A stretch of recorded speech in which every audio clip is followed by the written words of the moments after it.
ఆ గోమాంసాన్ని మన రాష్ట్రం నుంచే విచ్చలవిడిగా ఎగుమతి చేసినటువంటి సందర్భం ఇవాళ బయటపడింది. హిందువుల మనోభావాలకు దెబ్బతీసే విధంగా. ఎంత దురదృష్టం అంటే విశాఖపట్నం కేంద్రంగా సుమారుగా 200 టన్నుల గోమాంసం, అంటే దాదాపుగా 2 లక్షల కేజీల గోమాంసం, అంటే ఎన్ని గోవుల్ని వధించి దాన్ని మాంసంగా చేసి కోల్డ్ స్టోరేజ్లో పెట్టి అమ్మేటటువంటి కార్యక్రమం చేస్తున్నారు.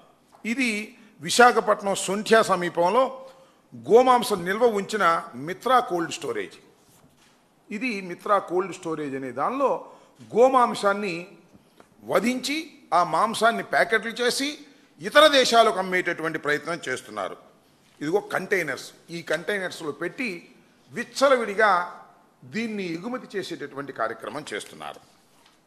ఇది కూడా ఇదిగో చూడండి, లోపల నిల్వ ఉంచిన 1,89,000 కేజీల గోమాంసం. 1,89,000 అంటే సుమారుగా 2 లక్షల కేజీల గోమాంసాన్ని ప్యాక్ చేసి రెడీగా పెట్టారు. దీన్ని పట్టుకున్నారు. ఎవరు పట్టుకున్నారు దీన్ని? మన పోలీసు వాళ్ళు పట్టుకోలే. ఇది పట్టుకున్నది ఎవరయ్యా అంటే revenue director of revenue intelligence, అంటే కేంద్ర ప్రభుత్వానికి సంబంధించినటువంటి డిఆర్ఐ. దీనికి ఇన్ఫర్మేషన్ ఇచ్చారు.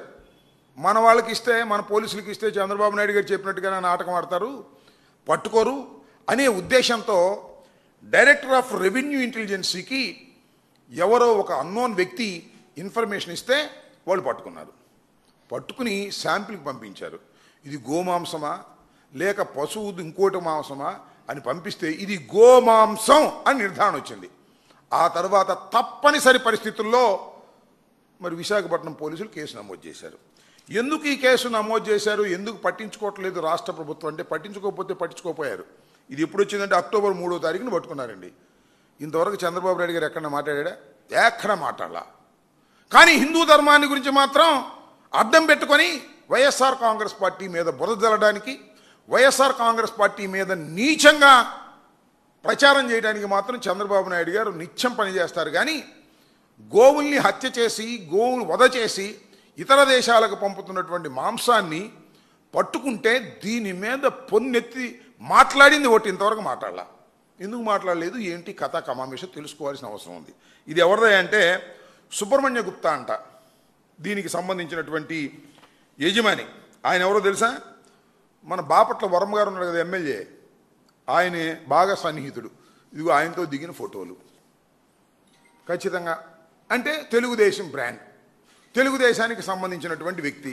ఇంతకు ముందు ఎన్ని సంవత్సరాల నుంచి ఇది జరుగుతుందో ఇన్వెస్టిగేషన్ చేయాల్సినటువంటి బాధ్యత ఉందా లేదా? కేసు రిజిస్టర్ చేశారు. వాళ్ళు అడుగుతూ ఉన్నారు, ఎవరు? డిఆర్ఐ వాళ్ళు అడుగుతున్నా కూడా ఏం మాట్లాడు. ఇంతవరకు అరెస్ట్ చేయలేదు. ఈ యజమాన్యాన్ని అరెస్ట్ చేయలేదు, ఆ సుబ్రహ్మణ్య గుప్తాని అరెస్ట్ చేయలేదు. ఎవరిని అరెస్ట్ చేయకోకుండా వాళ్ళని ప్రొటెక్ట్ చేసేటటువంటి కార్యక్రమం వల్ల చంద్రబాబు నాయుడు గారు చేస్తున్నారంటే నీకు హిందూ మతం పట్ల ఏ విధమైన గౌరవం ఉంది? దుంపదేగా ఏం పోయే కాలం వచ్చిందో నాకు అర్థం కాల. ఏబిఎన్ అలాగే TV5 ఏం చెబుతారండి? కల్తీ నెయ్యి కేసులో అప్రూవర్గా టీటీడీ మాజీ అదనపు ఈఓ ధర్మారెడ్డి అప్రూవర్గా మారిపోయాడు. ఇంకా లోపల నుంచి బయటకు కూడా రాలా. మనకి ఇన్ఫర్మేషన్ ఎట్లా వచ్చిందో మరి నాకు తెలియదు. ఎవరిది? ఏబిఎన్ రాధాకృష్ణ గారు. ధర్మారెడ్డి గారిని విచారణకు పిలిస్తే విచారణ క్రమం జరుగుతూ ఉంటే లోపల నుంచి బయటికి రాకముందే అప్రూవర్గా మారిపోయాడు. అప్రూవ్గా మారిపోవటమే కాదు, ఇంకేదో చెప్తారండి వీళ్ళు. టీటీడీ మాజీ చైర్మన్ వైవి సుబ్బారెడ్డి ఒత్తిడి వల్లనే అన్నీ జరిగాయండి. ఏం జరిగాయి నాకు అర్థం కాల. సుబ్బారెడ్డి మీద నెట్టేశారని, సుబ్బారెడ్డి గారి ఒత్తిడి చేయటం వల్లనే జేఈఓ గారు ఈ కార్యక్రమాలన్నీ చేశారు. ఏ కార్యక్రమాలు నాకు అర్థం కాదు. అసలు కార్యక్రమమే లేదు అక్కడ అవినీతియే లేదు, అక్కడ కల్తీ నెయ్యే లేదు, కల్తీ లడ్డూనే లేదు, లేకపోయినా అన్నీ జరిగిపోయినాయి అనేటువంటి మాట మాట్లాడేటువంటి ప్రచారం అసలు సిట్టు కన్నా కూడా వీళ్ళు ఎక్కువ ఇన్వెస్టిగేషన్ డిపార్ట్మెంట్ లాగా తయారై. బిఆర్ నాయుడు ఒక పవిత్రమైన స్థానంలో ఉన్నావు కదా, చాలా పాపాలు చేసావు ఇంతకుముందు. ఆ స్థానంలోకి వచ్చిన తర్వాత అయినా సరే పాపాలు మానవయ్యా. ఉన్నదున్నట్టు చెప్పే ప్రయత్నం చేయండి. ఒక ఒక పవిత్రమైనటువంటి స్థానంలో నిన్ను కూర్చోబెట్టారు. కనకపు సింహాసనమున సునకము కూర్చోబెట్టినట్టుగా ఒక పవిత్రమైన స్థానంలో చంద్రబాబు నాయుడు నిన్ను కూర్చోబెట్టాడు, ఒక దైవ సన్నిధిలో. టీవీ5లో ఎలాంటి వార్తలు వేస్తామంటే నాకు అర్థం కాదు. అంటే నీకు రాజకీయ కక్ష తీర్చుకోవడానికి నీ ఛానలు, నీ పదవిని ఉపయోగించుకునేటటువంటి దౌర్భాగ్యమైన పరిస్థితికి నువ్వు దిగజారిపోయావు. మీడియా పీపుల్ అడిగారు, ఏంటి సార్ ఏం జరిగిందంటే, దైవాన్ని అడ్డం పెట్టుకొని కొన్ని ఛానల్స్ తప్పుడు ప్రచారం చేస్తున్నాయి, ఇది ధర్మం కాదు, ఇది అన్యాయం అని ఆయన చెప్పాడు. మరి ఇవన్నీ ఏంటి నాకు కథలు అర్థం కాదు. ఏం బిఆర్ నాయుడు గారు, ఏం రాధాకృష్ణ గారు, పారామీటర్స్ విషయంలో, నెయ్యి సరఫరా విషయంలో పారామీటర్స్ నిర్ణయించేటటువంటి క్రమంలో 2016లో 8 పారామీటర్స్ ఉన్నాయి. అదే 2019కి వచ్చేటప్పటికి 9 పారామీటర్స్ పెట్టాం.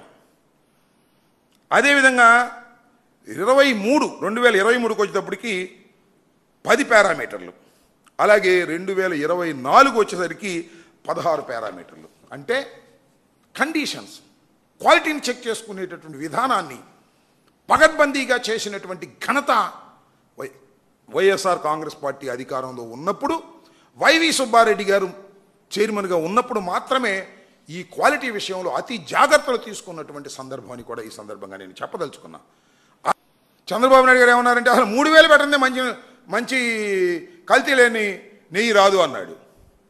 మరి రామోజీరావు గారి పేపర్ ఏమో కనీసం 1000 రూపాయలు 1600 ఉంటే కానీ రాదు అన్నారు. వాళ్ళు చంద్రబాబు నాయుడు గారు 2014 అంటే జగన్మోహన్ రెడ్డి గారు అధికారంలోకి రాకముందు ఆయన ప్రభుత్వంలో ఎంత కొన్నారో తెలుసా? 276 రూపాయలు కొన్నారు. దానికి సమాధానం లేదు. ఈ విధంగా రేటును బట్టి కల్తీ అని నిర్ణయించేటటువంటి పరిస్థితికి వస్తే ఆ చంద్రబాబు నాయుడు వాడినంతా కల్తీ నెయ్యి కానీ భావించాలా, అవసరం లేదా? ఇవాళ ఆమె తగదనే ఏం పోయే కాలం వచ్చిందండి. మెమోరాండాన్ని తీసుకెళ్ళి సంతకం పెట్టి ఆర్డీఓకి ఇచ్చి తిరిగి వచ్చేస్తాం కదా. ఇదే కదా మేము చేసేది. మేము ల్యాండ్ ఆర్డర్ ప్రాబ్లం క్రియేట్ చేశామా? పెద్ద పెద్ద బ్యారికేడ్స్ పెట్టి 34 మంది పోలీసులు పెట్టి మమ్మల్ని రెచ్చగొట్టి మా మీద కేసు పెట్టి మమ్మల్ని లోపలేద్దాం అనుకుంటున్నారు. ఏంటి చూస్తాం, సిద్ధంగా ఉన్నామని చెప్పాం కదా. ఎందుకు ఇన్నిసార్లు రెచ్చగొడతారు నాకు అర్థం కాలేదు. ఒక ప్రజా ఉద్యమాలు నిర్మించేటటువంటి రాజకీయ నాయకుడిని మీరు అణచాలని ప్రయత్నం చేస్తే కళ్ళు మూసుకోము, నోరు మూసుకోము అనేది కూడా పోలీసు వారికి హెచ్చరిక చేస్తున్నా.